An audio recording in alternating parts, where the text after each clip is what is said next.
Nei prossimi giorni la Mare Jonio pattuglierà il Mediterraneo centrale, il mare che è diventato negli ultimi anni un vero e proprio cimitero a cielo aperto. Mediterranea riparte per dare soccorso ai migranti in difficoltà in mare. La nave Mare Ionio, dissequestrata, torna in azione. Il veneziano Beppe Caccia questa volta non sarà a bordo, ma coordinerà da terra le operazioni di pattugliamento, monitoraggio ed eventuale soccorso.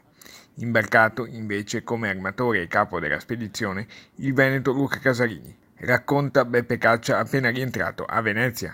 Dalle 7:30 di questa mattina la nave Mare Jonio di operazione mediterranea Saving Humans si trova in area SAR libica, cioè in quell'area di ricerca e soccorso nel Mediterraneo centrale che è stata attribuita da 2 anni a questa parte alle cosiddette autorità libiche. La nave Mare Ionio era sotto sequestro dal 19 maggio. Giovedì scorso la procura di Agrigento ha dato il via libera.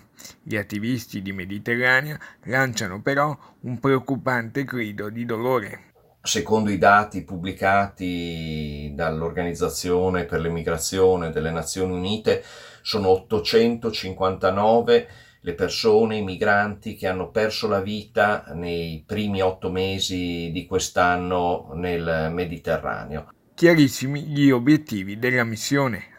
In quel tratto di mare c'è la necessità di testimoni, c'è la necessità di chi, come noi, condurrà un'attività di osservazione e monitoraggio e, se necessario, sarà pronto ad intervenire per salvare la vita a chi dovesse trovarsi in difficoltà.